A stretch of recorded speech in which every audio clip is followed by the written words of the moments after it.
Disclaimer, this is an unfinished project-ish. I've completed the script and I've recorded all of the stuff and I've gotten to the point where I'm just editing all of the gameplay footage together, but in the style that I did this, as you will soon see, that was much more time-consuming than I'd ever care to complete, so...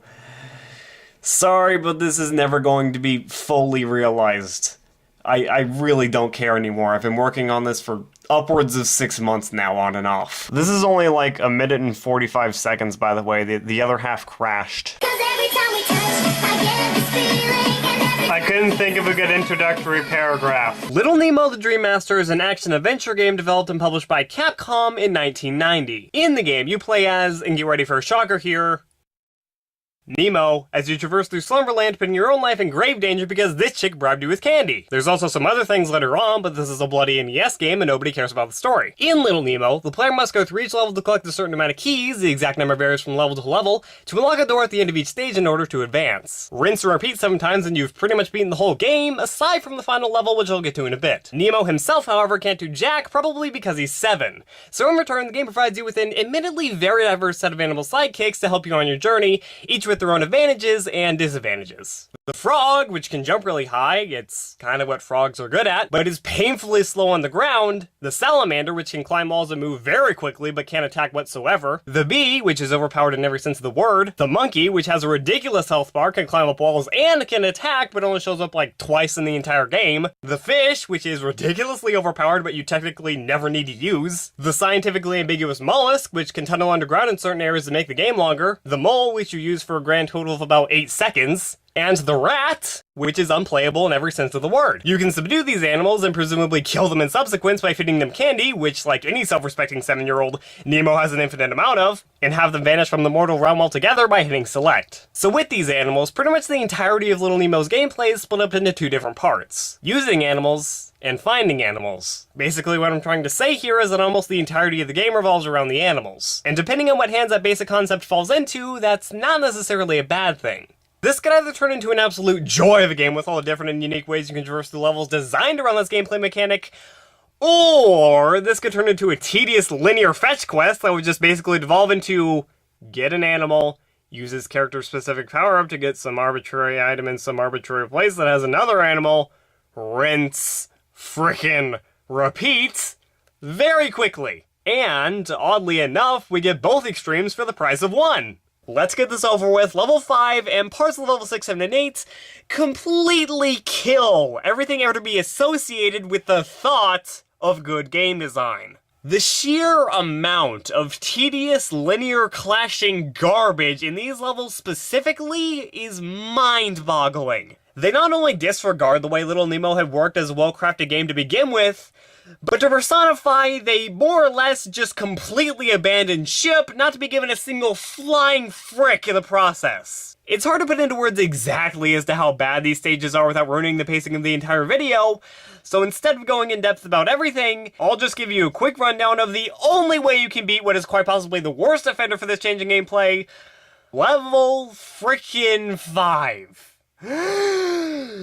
Start off by jumping over these platforms and get this frog, which you need to access this key at the end of this hallway with the help of the frog's jump. After that, abandon the frog once you've reached this point of access. Then go to the bottom of the stage to get a salamander, get the key that only a salamander can get out of the hole, and then abandon the salamander altogether because you're never going to need it again. Then get this beast so that you can access the top half of the stage and the 3rd and 4th keys. As well as these 2 random, yet for some reason absolutely required rooms at the very top of the stage, which I can tell you from experience, suffer a lot from poor indication. Be sure to visit them in the right order though, because if you don't, and I can tell you from experience yet again, you have a lot of backtracking to do. Get the, and I can't stress this enough by the way, very poorly programmed right at the end of the left room in particular, go across the entire upper half of the stage with just the rat, which I can tell you from experience yet again, is not a very fun time. To break these blocks that only the rat can destroy to get the next key, take a leap of faith down to the last room of the stage, get a second bee, fly back up, going to the far right this time, take a completely arbitrary hit from this monkey while you're trying to kill it, get the last key that it was guarding, go back to the last room, and use all 7 absolutely required keys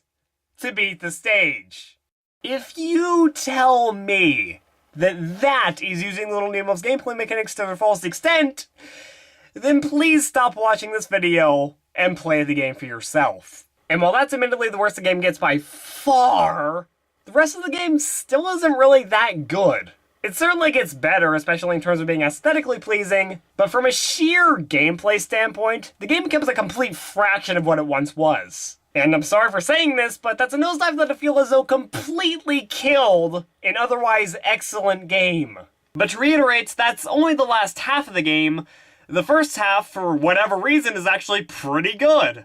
Levels 1, 2, and 4 in particular, in my opinion, showcase every bit of potential that this game ever had. They're just linear enough so that you can take a wide variety of paths all leading to the exit. They actually don't seem like a chore to navigate through, and they're all pretty interesting and fun in their own unique way. Level 4 especially being one of the only legitimately good examples I can think of in how to make a water level perfectly. These are the types of levels that Little Nemo should have solely consisted of, and are living proof that this game could have been so much better. But alas, the streak of excellent stages didn't last nearly as long as it should have. And it really shows when you take a critical look at the game as a whole. The overall level of enjoyment that you'll get out of this game will probably largely depend on your tolerance for such a drop-off in quality, and after seeing some other reviews for this game, I suppose that a lot of people have a tolerance far better than mine, but throwing my own personal opinion into the mix makes it an overall very tough recommendation. Because with the gesture of recommending this game, I subsequently recommend a lot of legitimate garbage. So with all that taken into account, I probably have to give this game an overall rating of 4, or maybe even a 3 out of 6,